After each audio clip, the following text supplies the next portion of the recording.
Save on Smith. Nice move. It just couldn't go. Carlson rebound goes over Breidenbach. 15-8 Washington. Wheeler, he's done that twice. And that's too easy.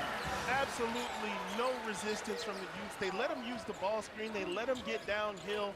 And right after that happens, it's pretty much over. As far as the player being so quick, you can't really rotate over to him.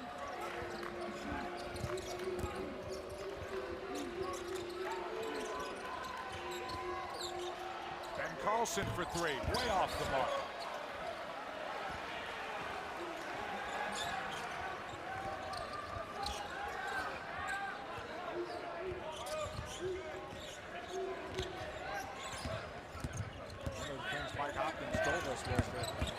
Washington was not going to let Brandon Carlson beat him. Brandon Carlson playing great defense there, and Breidenbach caused the turnover.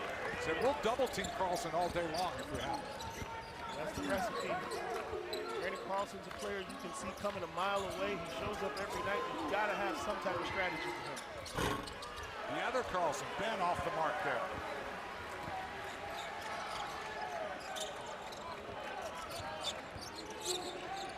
Wheeler's first three, way off. Utes have numbers. Smith, Bachema, and the former Husky does some damage against his old team. I've seen the Utes a couple of times this season, and that's typically one of their strengths right there. They get that ball, whether it's a missed shot or a turnover, one or two passes, and they're at the rim. And there's a foul on Brandon Carlson as Wheeler is a made bucket. When you're making shots, it's so much easier to play defense emotionally. And there's that lob we talked about. How many times did we see that on Wednesday? Four? 4 times. Braxton Mia sets the screen, and because they have shooters, there's no one to pick him up on the roll, and it doesn't get any easier than that. On Wednesday, it was Corn Johnson giving him the dish. This time it was Mulcahy. Braxton Mia continues with some meaningful minutes. Kaba back in the game, going against the taller Mia. And he goes over him.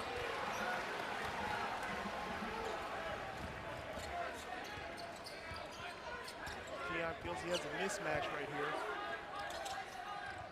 Nate Calmes is 8. He's checked into the game, but they're trying to go through Corey. You're right. As they were 19-10 Huskies. Calmes will now try a pick and roll game with Mia. The roll was open. They missed him, Corey. Mulcahy, nice job getting Erickson in the air. So it wasn't the... Here early by the Huskies. Mulcahy hits the first.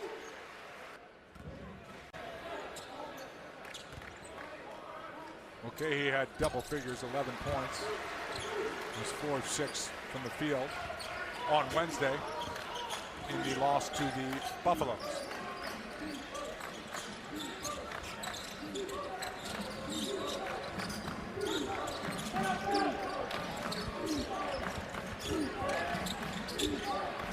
Now, who will provide the offense for this new lineup? Bachema way off. Threes are dropping and they're dunking. They play with a different level of energy. When you're on the road, it's a grind. You're in the other person's domain where their energy's up. Utah has to match that. They are so talented. All they have to do is figure a way to show up on the road, shoot the ball the way they do at home, and play the defense they play at home. Yeah, that's the key point. You're right. I think defense on home road is the difference. Smith, Bachema, and the former Husky fired up on the scoreboard. And that's textbook Utah basketball. It goes inside, it comes out, the guard penetrates and kicks. They are a penetrate kick team, and they can knock that down all night long. 25-13 Washington. Wheeler splits the defender. He's done that 3 times. Well, it's pick your poison now because you're taking Nia out of the roll, which means nobody's coming over to take the point guard. So great recognition there by the Huskies. It's a foul on the floor. It's a two-headed center monster that Mike Hopkins can use with those 2 big men. Madsen turns the corner and Smith's left open in the corner. And Davon Smith hits the three, and a technical foul called on Davon Smith, who said something after the three went in. They just get a little momentum going. Another penetration kick, three for the Utes. And now the Huskies will get some free throws. Dave, we talked about Utah being a penetrate kick team. That's their style. And when you try to take that away, they seem to struggle at times.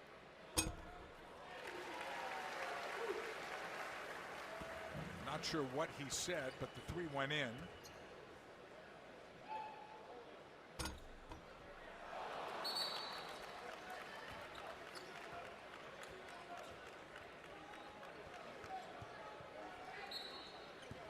So Michael Reed trying to explain to him what the call was. You see him turn the corner, wide open. Then a little extracurricular, and that's not going to be tolerated. 28-16, 12-point lead. We're in the timeout window for the TV timeout at the next dead ball. Brooks, mid-range jumper left wide open. Good adjustment right there by Washington. They saw the zone and immediately got the ball to the high post. Smith above everybody. He's got the 46-inch vertical. It showed there. The foot looked fine to me right there. It did.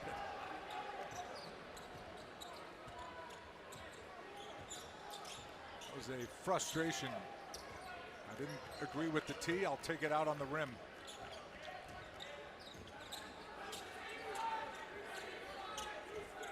Brooks. And Keon Brooks is having a game. That's flat out leadership. You change your defense to a zone, and the fifth-year senior recognizes it and goes right to work. Smith comes right back for Utah. He's got the last 7, going after it.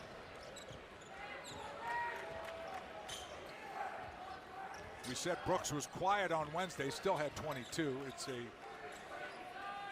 louder and more demonstrative exhibition tonight. Wheeler, nice hesitation, and over Bajamon. Severe Wheeler, he heard you highlight him in the open court. He's responding.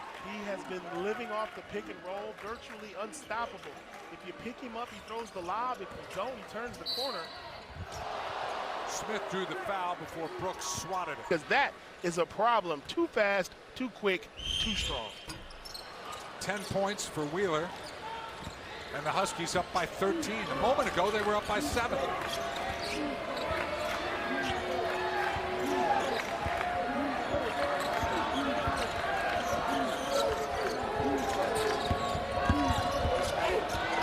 Carlson swatted by Brooks. Okay, he loses the ball. The Huskies will keep it. 36 seconds.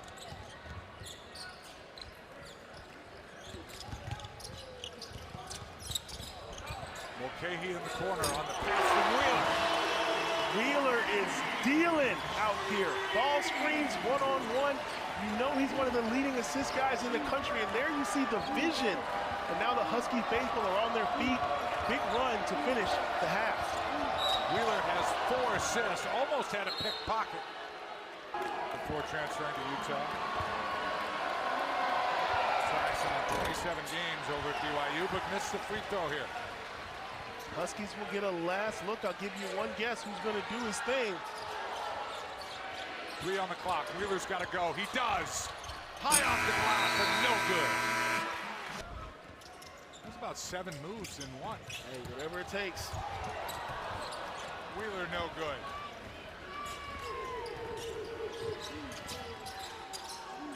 Now this is Ben Carlson. Defended well, but Ben Carlson gets it to go, and he has his second hoop of the night, 4 points. Man, a situation like this, the Utes have to take offense wherever they can get it. Obviously, Carlson having a rough night, seeing a double team every time he touches the ball. Other guys got to step up. Brooks blocked by Carlson. Tarlach had it caught on his hip, and they call a travel. Rear block mark for the University of Utah. He's got 216 career blocks.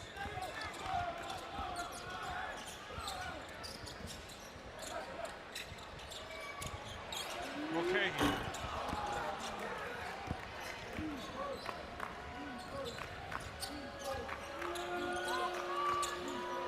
Now we should mention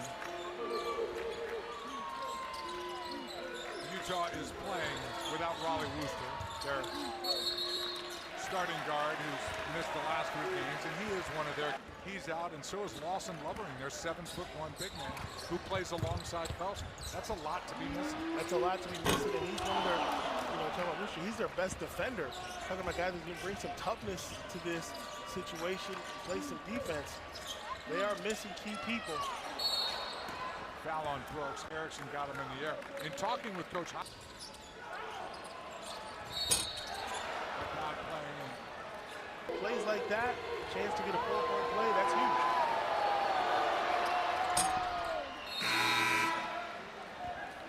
Kata Kaba comes back in, and Brandon Carlson out.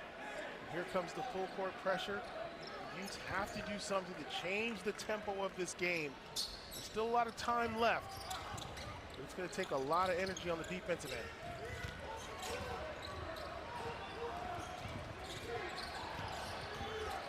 Okay, he barely got it over. And you'll see what the Husky offense looks like without Wheeler on the court, see if they can create opportunities. Okay, he already has a season-high 18 points. Paul Meade couldn't handle the pass, a little hot from Brooks.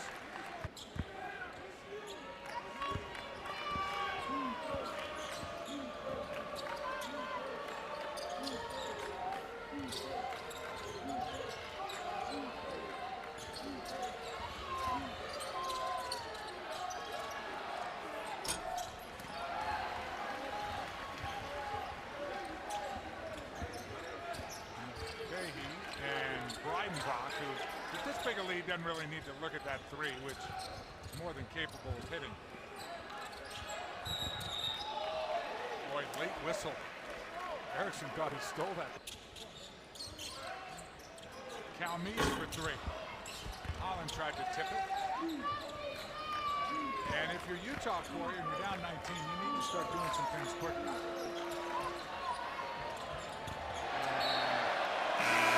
Just wave it off. My question is why? Why can't you? I mean, the degree of difficulty is, you want to take that away? That wins you a couple letters in horse every time. Brooks inside. That's just free lunch. Keon Brooks Jr. against Davion Smith, the mouse in the house. Look at Davion with the quick answer. One-on-one. Brooks has 19. Davon Smith has 11.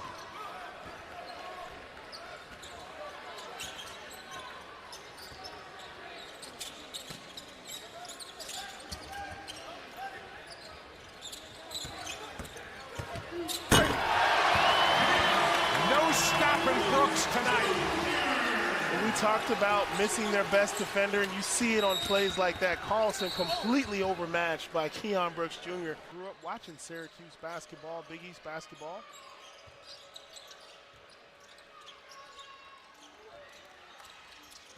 Madsen's had a rough shooting night, and that continues.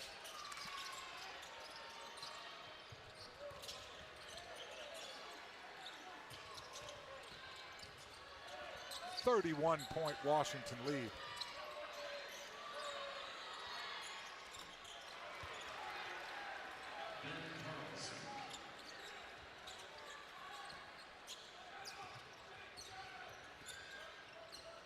Good news for Washington. Braxton Mia's back on the bench. He does have a brace on, but back out there rooting on his teammates. Me on the bench, and Brandon Carlson on the bench as well. Might be the last we see of him. Okay, he's had a spectacular night. Wheeler inside, and defensive assignment. You probably would have saw him on Keon Brooks Jr. Yep. a lot, and You know, it's one of those games where you want to take a look at the tape, but at the same time, you got to get the guys to move on. Pac-12 schedule, you got a game every 2 or 3 days, so you've got to make sure guys are in the right frame of mind.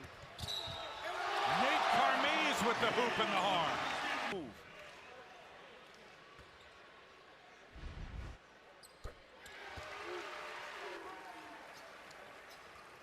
Mulcahy's done probably for the night. He has 18. That's his most ever at a Husky. Did have 31 once at Rutgers, where he played before he came here. Not the homecoming Cole Badgema wanted coming back here. Madsen lays it in.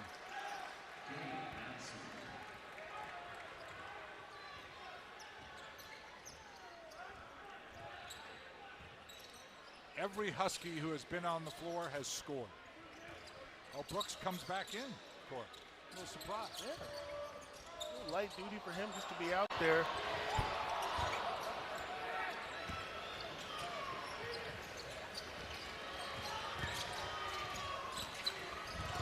Madsen stripped by Wheeler.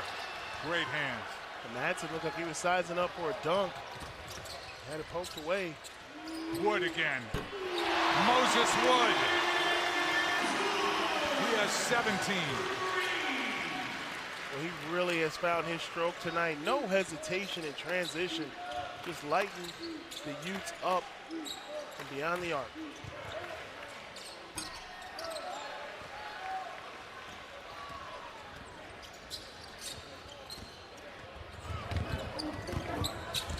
Brooks inside. Two-handed dunk. And Brooks was fouled, and there was no call. He looked at the official, and the official said, "What do you want?" It's a nice move, but it's back out on the floor. But this is live game action. You want to work on your offense against the double team. There you see the ball comes right back out. You've got to establish some solutions because this is a copycat league, and you're going to see this again in a couple of days from someone else.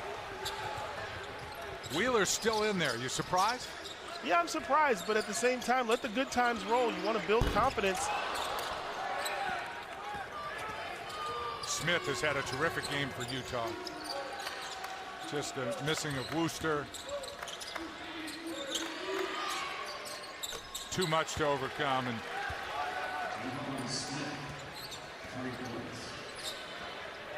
Smith really the lone bright star. He's got 18. You know, Dave, all coaches know losses can be motivating. You know, you come out here, things don't go your way. Maybe you make some defensive errors, but film session, looking at this game, may unlock some things for the Utes going forward. Now, if you want some even better news, Wheeler left alone there. He didn't have to give that up. He did. And Brooks thought he got fouled. He now has 25.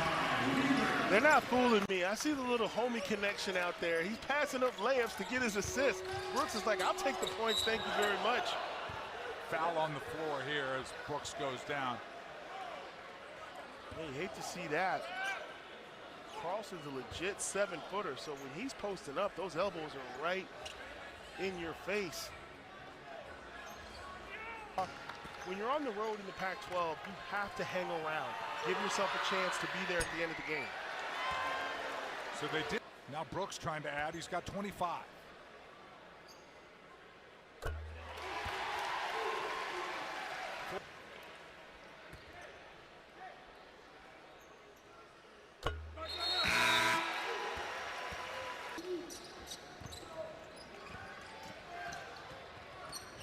Wheeler has 9 assists.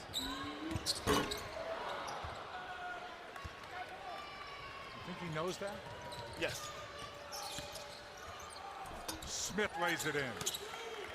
Smith send a little message to Wheeler. You can't hold me. You know, I don't care what the scoreboard says. I'm going to the rack. 9-point game, 3 minutes before halftime, and now the lead is over 30. The Utes just didn't finish the half strong and definitely did not come out of the tunnel ready to play in the second half. Calmese had it blocked. Holland had it blocked. Had 14 in a game. Wow. That's a lot of assists. It's nice to play with a guy that throws 14 dimes. Sure it is.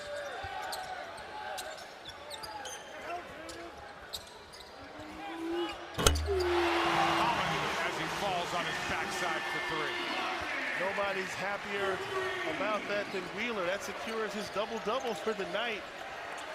Points and assists. The question is, will the Washington Huskies reach the century mark?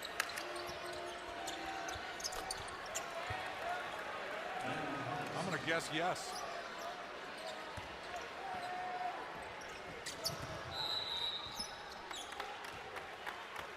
And a quick on Super Tuesday. You're right, Dave. The Husky faithful here watching the final moments of this game. I think something's at stake. I don't know if it's hot dogs, tacos, a free car wash, something if they get 100. Oh, Erickson pushed off to dunk it. Nice strong play. See the student session, they want to see 100 points. They also want to see some of the players that don't get a lot of minutes score.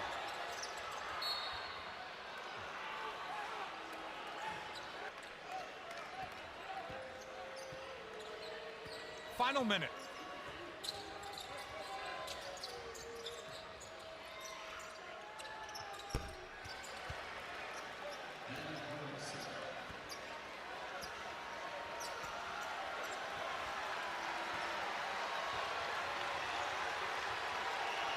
Final 20 seconds on the shot clock, 23 on the game. It appears they will not get 100. I don't think Hop's going to let him shoot.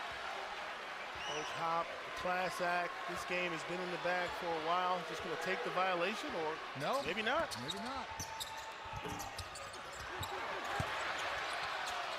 And that's a shot clock violation. That hoop will not count. Chemistry. You love to see this kind of thing. Final 2 seconds. Erickson hits a three just to change the final score.